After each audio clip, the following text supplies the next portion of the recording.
You're probably wondering how I became emperor. It was a long and tough journey, but it was worth it. I decided to join the Baconeers, as the leader looked strong and the population wasn't too big. The village was small and disappointing, but it was new, so I could not be too picky. I then got materials to make a spear. I slowly became one of the oldest there. I looked at the village around me. The community was working well together. After crafting some armor, I scouted out the future generations. The king didn't know it, but one day I planned to kill him. He was trying to be a favorable king with his messages, but I wasn't buying into it. The village slowly grew as time went on. A fight eventually broke out. A barbarian tried assassinating the king. He got close. He did not win. This was how I got my great helmet that will be with me for years and years.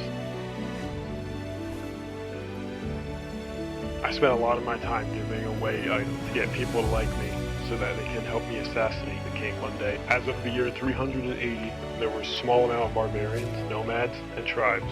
Upper Aricia, the neighboring town, had about the same population as ours. They were a threat. Hang World team, they did not last very long. We had a population of 21, and our founder, Bacon Lover 24_7. I looked at the statue thinking of how one day I could become emperor. Maybe one day. The village continued to expand and grow.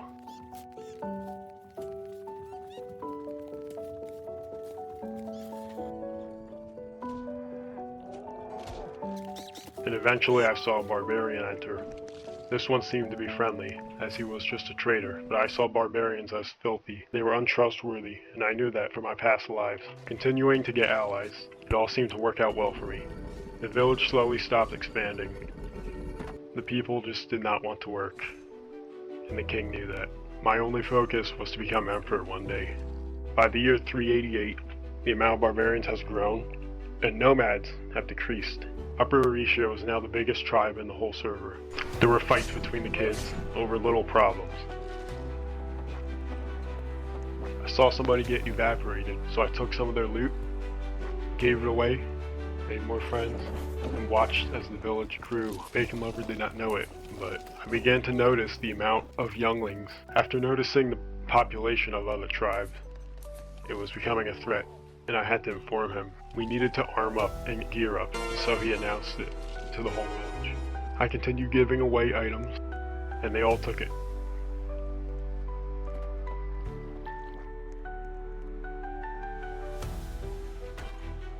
Somebody even got accidentally exiled, but I don't think it was an accident. That's why I told them I would take it personally, to try to get more enemies for the king. However, they just joined back, and nothing more was thought of it. Giving away more items, as a fight was soon to come. Outside the village, it was the Upper Aricia.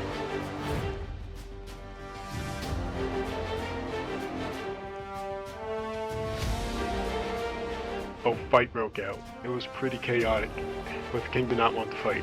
He wanted peace with them.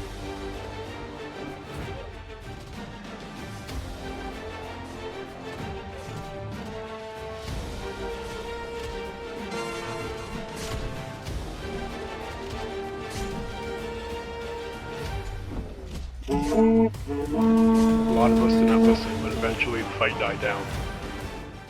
We were able to talk.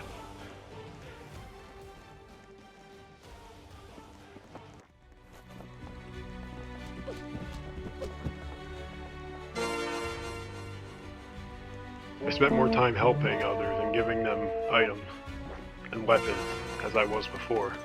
In the meanwhile, peace was made with Upper Aricia. For now, a barbarian came up to me and a man I was teaching and gave us clubs. This is how I got my club that I would use for the next 100 years. I was now an elder, and Bacon Lover was still alive. The town now stopped growing.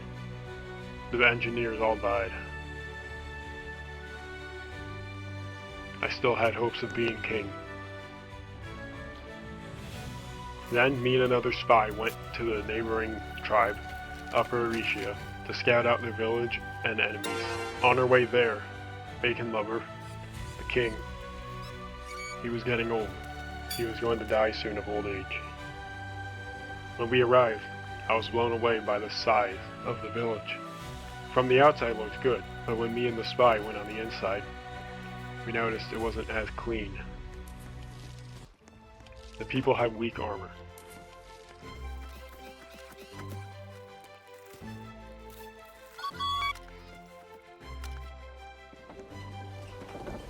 We made our way back, and we're going to inform the king of what we saw.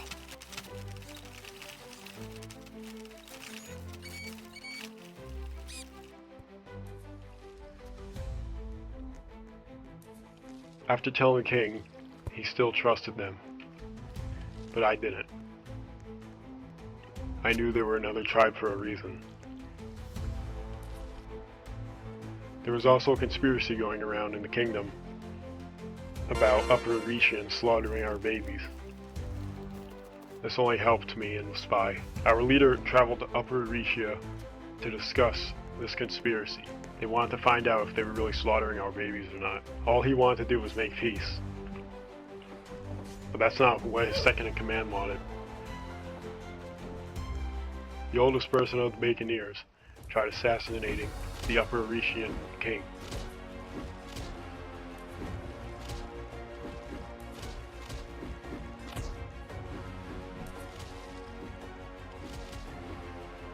After hitting him about 20 times, he eventually killed him. This caused an outrage in the Upper Retians. I told our leader we need to get out of here, because we may be attacked.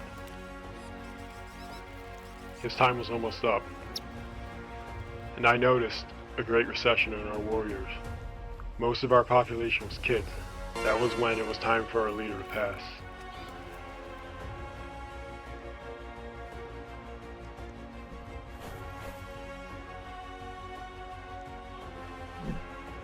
This is the shack he will die in.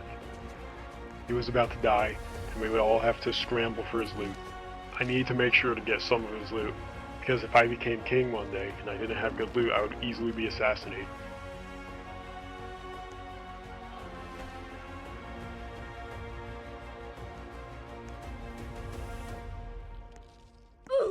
As soon as I grabbed his bronze chest plate, I ran out of there. A man was following me though.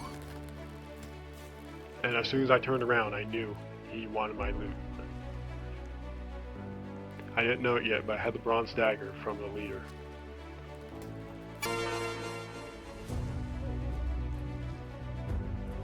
That is what I used to back him off as he tried killing me.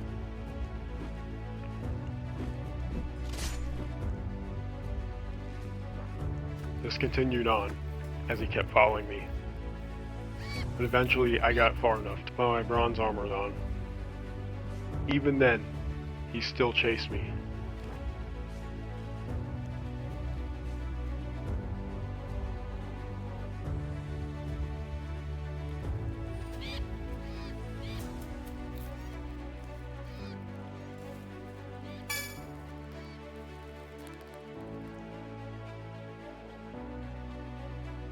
I asked him what he wanted. His response?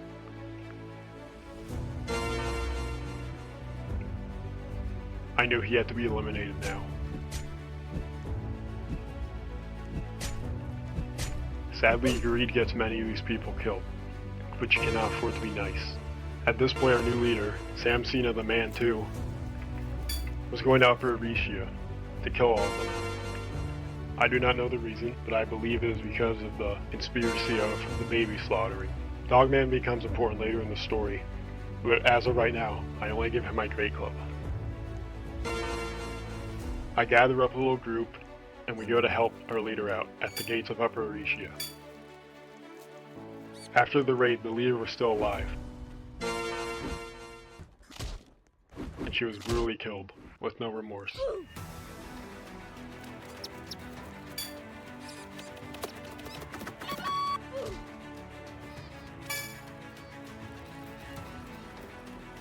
Our leader killed a man because of an unfunny joke. I don't know what the joke was, but it must have been pretty bad.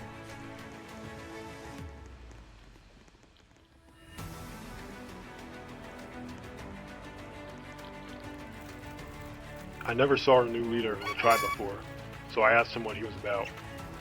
He said him and his friend named Leo traveled from village to village conquering everything they see. Now he is the king. This was a much more violent king, as he says the old leader was people pleaser. I plan to kill him and Leo one day, so that I can finally become king. His plan was to launch a crusade. First we need to gear up, giving away more weapons before the campaign. Our population was dumbed down a little bit, but this was the lowest it would be for a while. After heading out for the long crusade, we met two people. Our leader called them bums, and we went to the desert in the middle of the map. Instead of looping the whole map, we just went to the middle, because that was where the tall people resided.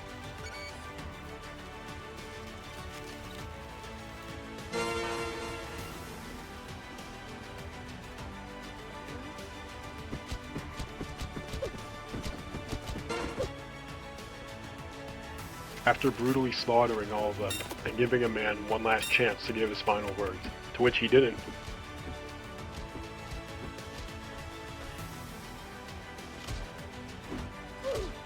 One of the men we killed kept respawning as a baby, so often that we were starting to lag pretty badly.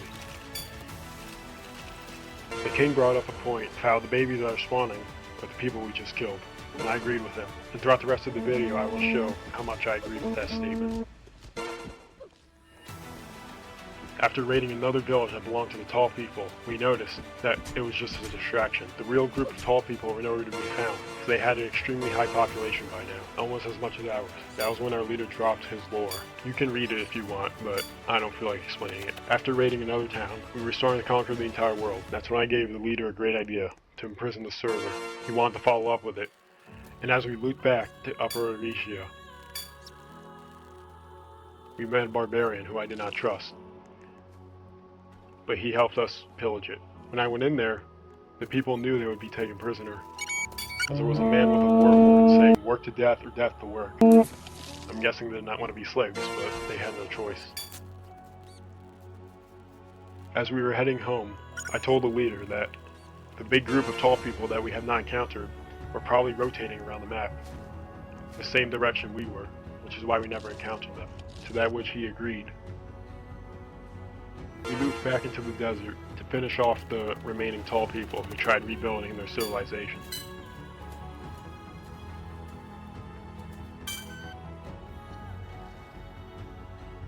After false negotiations, we absolutely destroyed them. Again.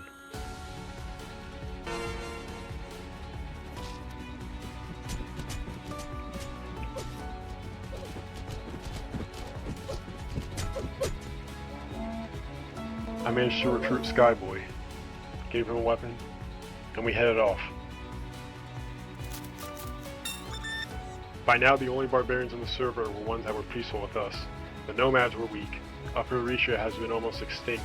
We had the highest population. Tall people were weakened beyond repair. But there was one more tribe we didn't look out for. Rich Cool Hot Alphas. We needed to find where they live.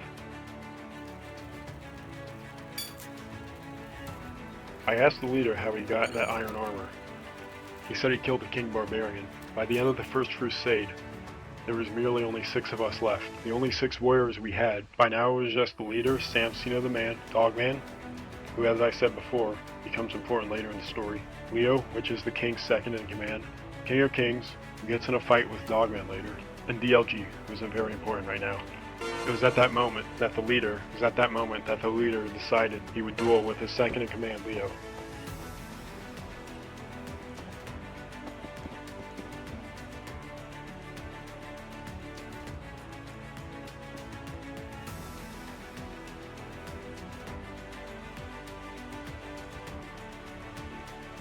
Unfortunately, Leo did not stand a chance, and he was brutally killed. This showed all of us just how powerful the iron armor really was. After he believed that he conquered the whole world, Samsina the Man decided it was time for him to go.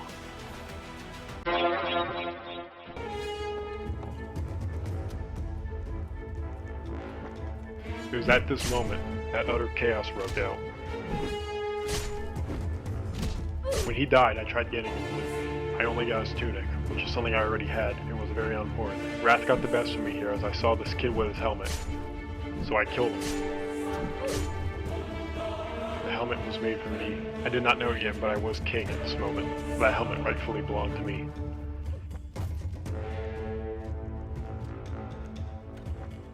It was then that I saw the man with iron armor. He took it from the king. He was low health, and he ran into spikes, which lowered his health even more. This was the perfect opportunity for me to get his iron chestplate.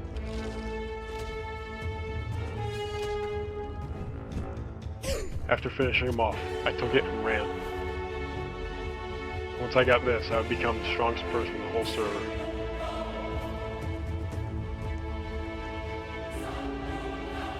I somehow did not notice, because I was typing in chat, that there were 2 barbarians trying to sneak up on me and kill me for my armor. After hitting me, I decided I should run, but none of us knew just how powerful the armor was. This fight would last for a while.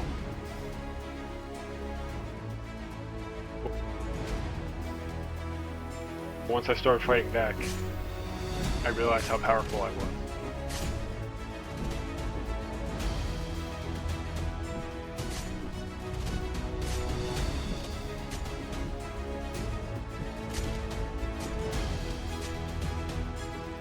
Dogman came back and tried helping me, and he succeeded by killing the other guy.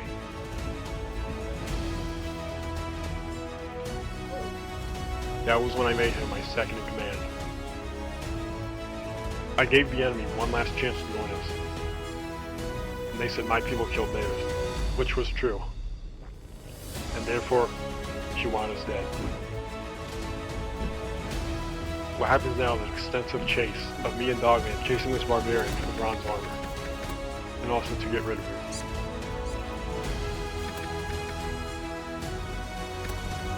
Finally, after killing her, Dogman got the bronze armor. That was when a barbarian came along.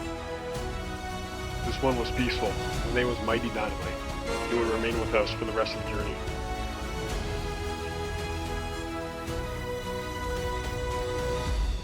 Civil disputes broke out between the group.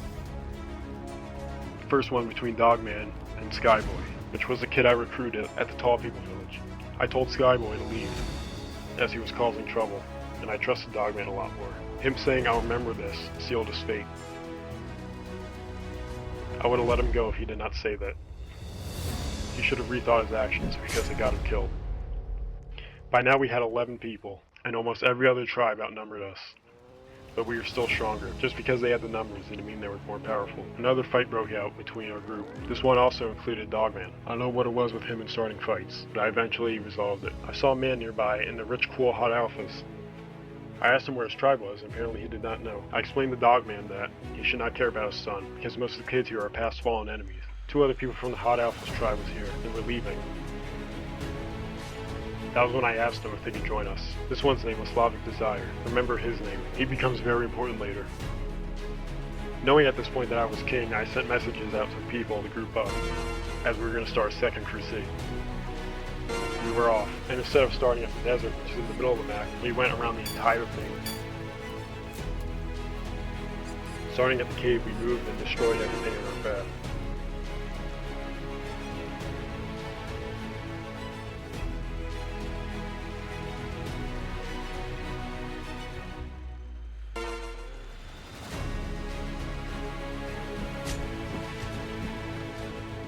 I gave this man one last chance to say his last words, but hashtags got the best of him.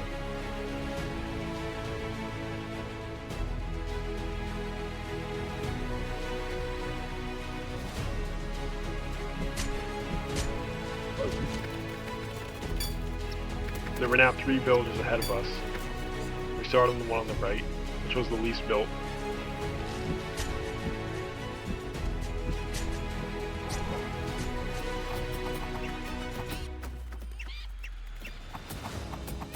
Then we moved on to the one on the left. I noticed my people were eager to move on to the next village, so instead of destroying the town hall, we kept moving. I gave this person a chance to say their last words. They did not want to talk, so they died. After that, we went to the gated village. We grouped up there, and eventually launched the assault on the small family. They were part of the Tall clan. We could not let the Talls rebuild. After regrouping, we decided where to go next. We waited for a minute.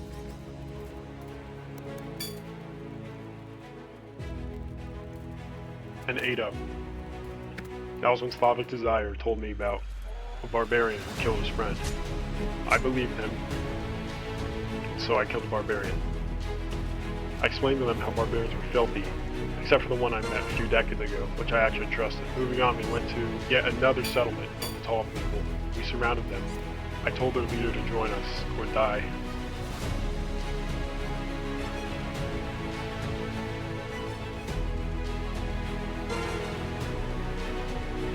It was then that we looped back around the map and saw Upper Aricia, which was our neighboring village.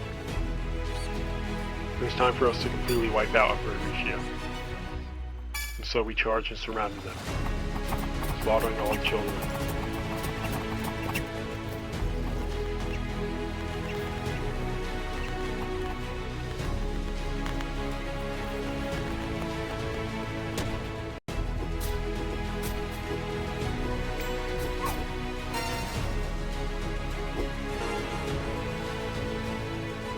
We then took a little break as we destroyed the town hall. And I analyzed who would be the next emperor. I believed it was Dogman. The Dogman was nowhere to be seen. I knew he was still alive, as he was on the team.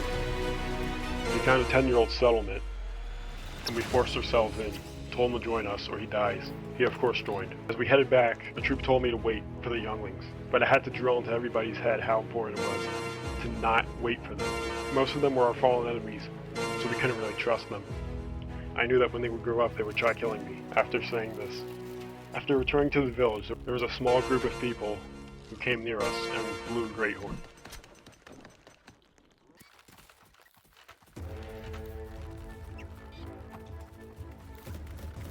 We quickly made them join us before we killed them. But this one was extremely confused and didn't know how to do really anything. She even said we were teaming, which doesn't make any sense because this is a game where you literally have to team to survive.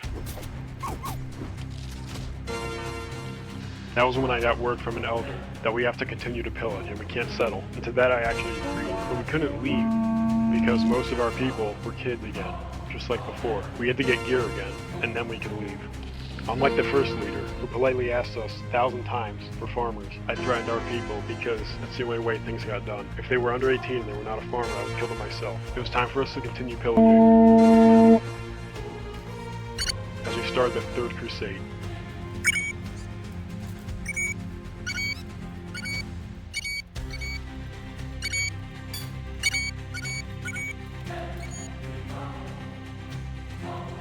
What do we do, Anakin?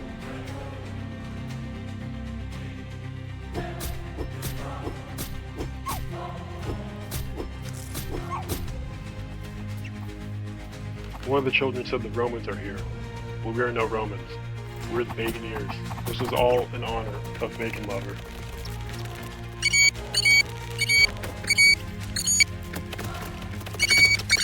Our army at this point was our entire village.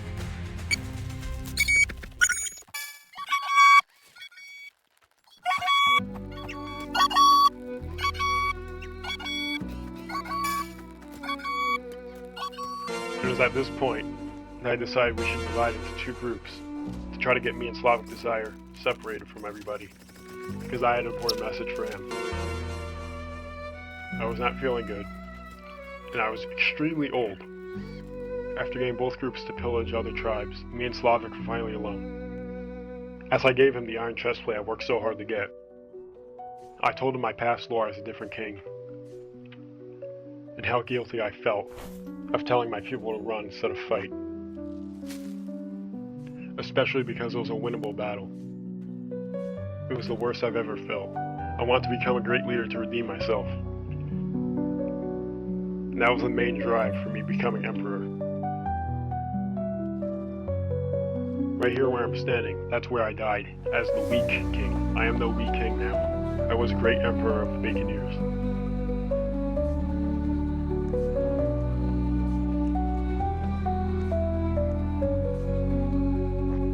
I gave him not my dagger, but the first emperor's. The dagger belonged to Bacon Lover himself. It was the one I grabbed from him after his heart attack. And now it was time for my heart attack.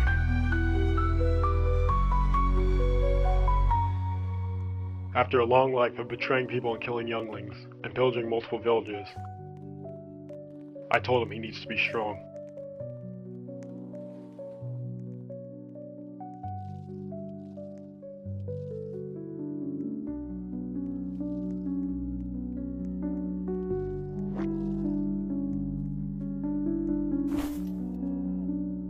Now that he had the strongest armor and the best weapon in the game, I informed him that it would take multiple barbarians only to kill him, like how I was almost assassinated, but to no success.